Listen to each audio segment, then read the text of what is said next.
छत्रपती शाहू महाराज मांडले. आज मला महात्मा फुले मांडण्यासाठी सांगितलेले होते. माझे गुरुजी कैलासचे शाहीरत्न किसनराव हिंगे यांनी लिहिलेला हा पोवाडा आपल्या पुढे सादर करण्याचा प्रयत्न.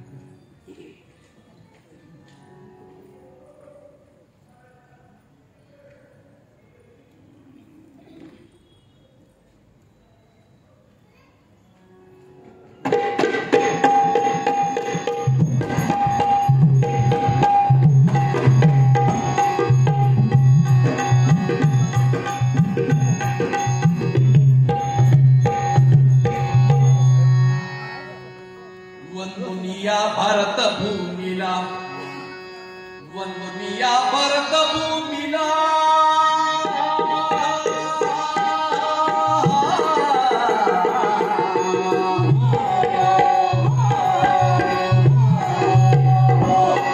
वंदनीया भारत भूमीला,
जन्म घेतला.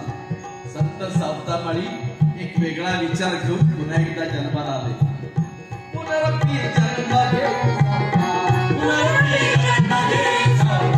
विठ्ठलाच्या भक्तीसाठी नव्हता, विठ्ठलाच्या भक्तीसाठी नव्हता, ललिता करण्याकरिता,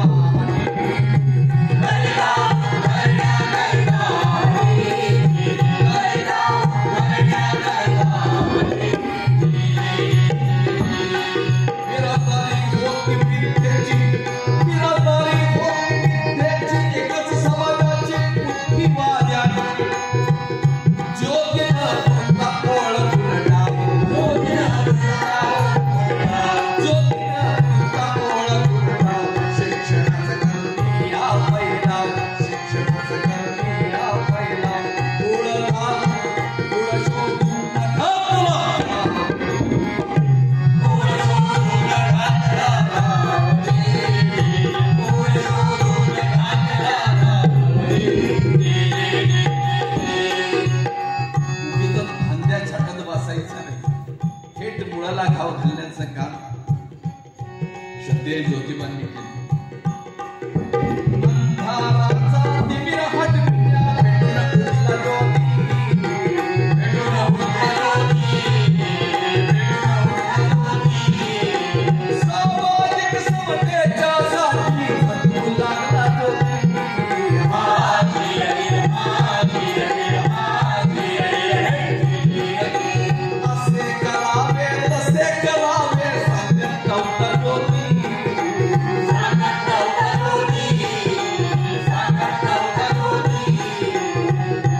भाषेमध्ये आपण फुकटची पाटीलकी किंवा फौजदारी म्हणतो की नाही, अरे हे कर रे, ते कर रे, ते कर रे, दुसऱ्यांनी कर आणि मी काय घरात बसतो, असे अनेक पुढारी आपल्याला सापडतात. पण ज्योतिबा फुले हे असे होते की त्यांनी जे म्हटलं ते करून दाखवलं. कृतिशील सुधारक म्हणून ज्योतिबा फुलेंचं श्रेष्ठत्व सगळ्यात महत्वाचं हे लक्षात, त्याच्यासाठी त्यांना मान आहे. असे करावे तसे करावे सांगत नव्हता कोणी,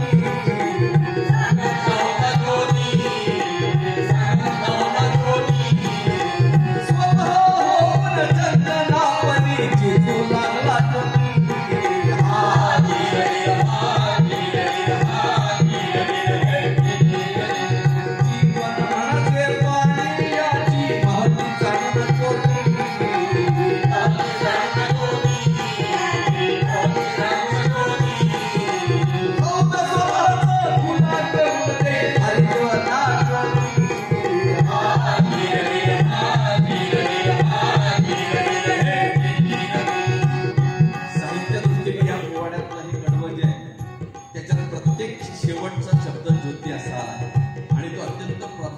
चपकलपणे बसवला. हे शाहीर इंग्यांच्या लेखणीचं वैशिष्ट्य. आणि मला आज आवर्जून आनंद वाटतो त्या शाहीर इंग्यांच्या नावाचा शाहीर इंगी युवा कलागौरव पुरस्कार दिलेला पुरस्कारार्थी आज माझ्यासमोर पहिल्या राणीमध्ये बसून ऐकतात माझा.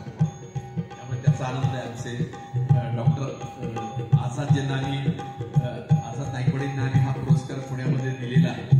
आणि परंपरा जपणाऱ्यांचं कौतुक आम्ही नेहमी करत असतो.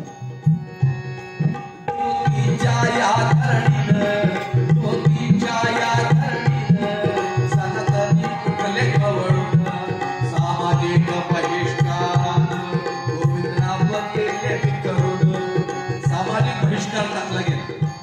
ज्योतिबावर सामाजिक बहिष्कार टाकल्यानंतर त्यांचे वडील गोविंदराव बिथर त्यांना प्रश्न पडला की कसं जगायचं.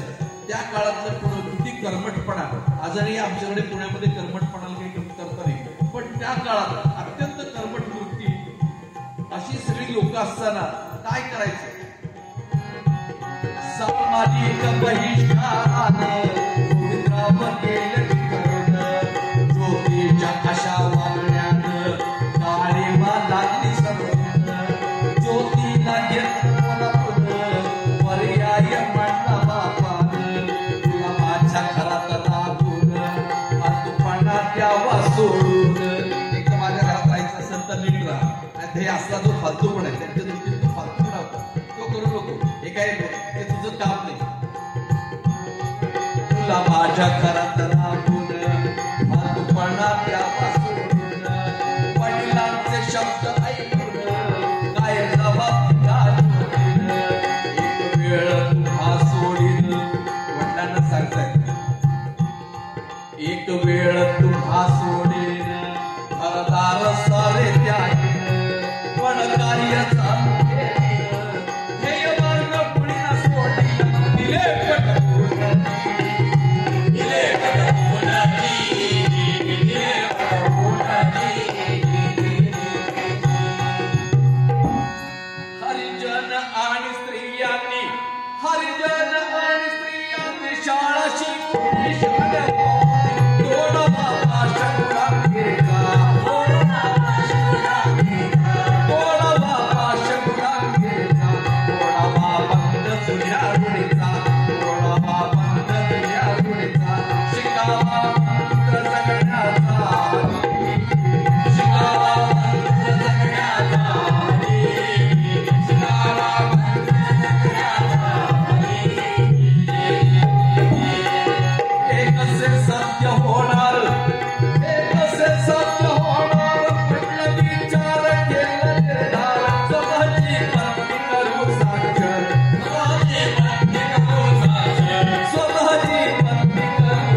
सारख्या एका सच्चेल माणसानं त्यांना जागा उपलब्ध करून दिली आणि पुण्यामध्ये पहिली मुलींची शाळा सुरू झाली. त्याचं स्मारक व्हावं म्हणून अनेक लोक त्यासाठी झटत होते. म्हणजे इतकी दुर्दैवी अवस्था कुठल्या वासूची होऊ नये एवढी त्या वासूची झाली होती. मी जर जाहीरपणे तुम्हाला जर काही गोष्टी सांगितल्या तर परत त्याच्यावर आंदोलन होईल आणि म्हणतील जाहीर काहीतरी माहिती देतात.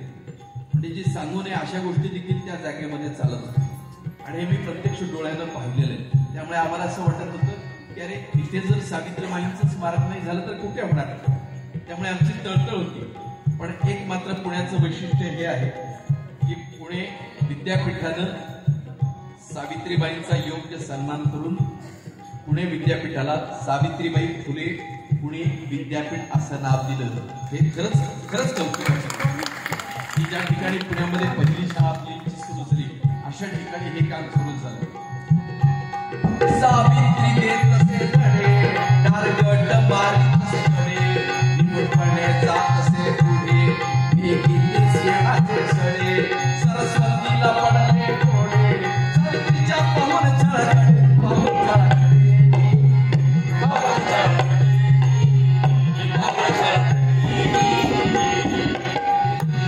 सारे विश्व के निर्माण सारे विश्व के निर्माण विश्व कल्याण सर्व समान मानव एक सारखा आकार एक सारखा आकार मानव एक सारखा आकार पुढे काय झाला एका प्रकार मानवाने वर्ण निर्मिले मानवाने वर्ण निर्मिले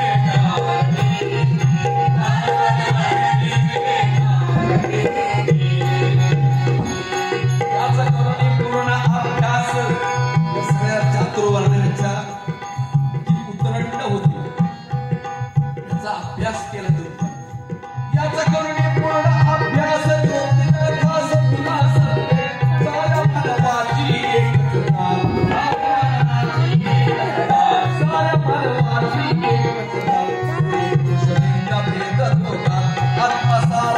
उभय शरीरा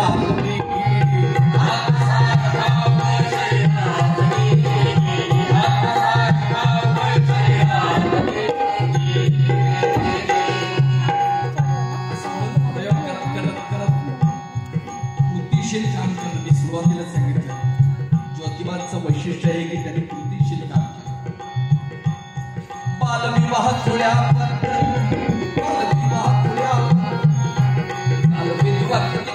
जाती दुःखवर डागण्या देती केशवपण त्याचे करतात या जुनाट सटती त्यांना ज्योती देई मुठ माते विधवांचे पाय घसरती विधवांचे पाय घसरती त्यामुळे नित्य संपत्ती त्यामुळे नित्य संपत्ती बालहत्या पती कृती स्वगृही त्याचे संगोपन करतात सर्वांच्या पुढती होती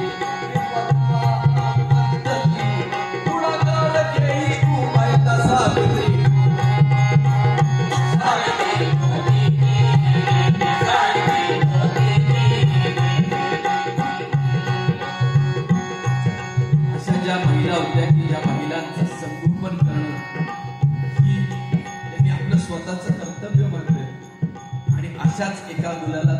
घेऊन त्यांनी त्याला डॉक्टर केलं आणि आपल्या नावानं त्याला आपलं नाव देऊन दिलं. त्या काळातली ही सुधारणा हे लक्षात घ्या. त्या काळात आज आपल्या काळामध्ये आपण काही विचार जरी करायचा, अजूनही आपल्याकडे दत्तक मूल घेणं म्हटलं की अंगावर काटा येतो. पण त्या काळात त्यांनी ते करून टाकलं आणि ते सगळं सत्यात अवतरलं.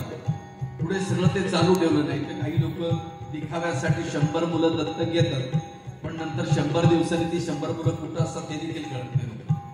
दिखाव्यासाठी कुठलीही कृती ज्योतिबा फुलेंनी केलेली.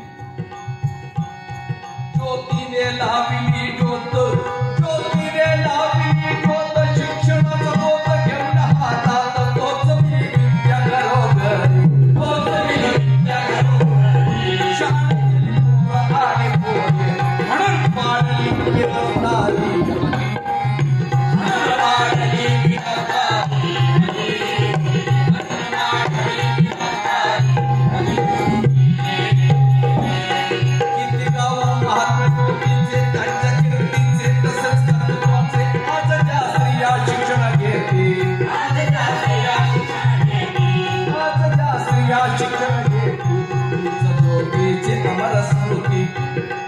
आणि आज योगायोगाने माझ्या मनामध्ये ज्या 4 महिला आहेत त्या सगळ्या उच्च शिक्षित. माझी बायको डबल ग्रॅज्युएट आहे, प्राध्यापिका आहे, संगीता मावळ. नंदिनी देवकर ही IT क्षेत्रातली इंजिनियर माझ्याबरोबर. तिच्या शेजारी जी आहेत डॉक्टर मृणालिनी दुसाने, डॉक्टर आहे, व्यवसाय मानस रोग तज्ञ. या सगळ्या माझ्याकडे पोवाडा शिकतात पण. त्यामुळे सगळ्यांना घेऊन चालावं. आणि आमच्या बाई वाद्यबाई ज्या उत्तम संगीत शिक्षिका आहेत आणि हार्मोनियम उत्तम वाजवतात, त्या सगळ्या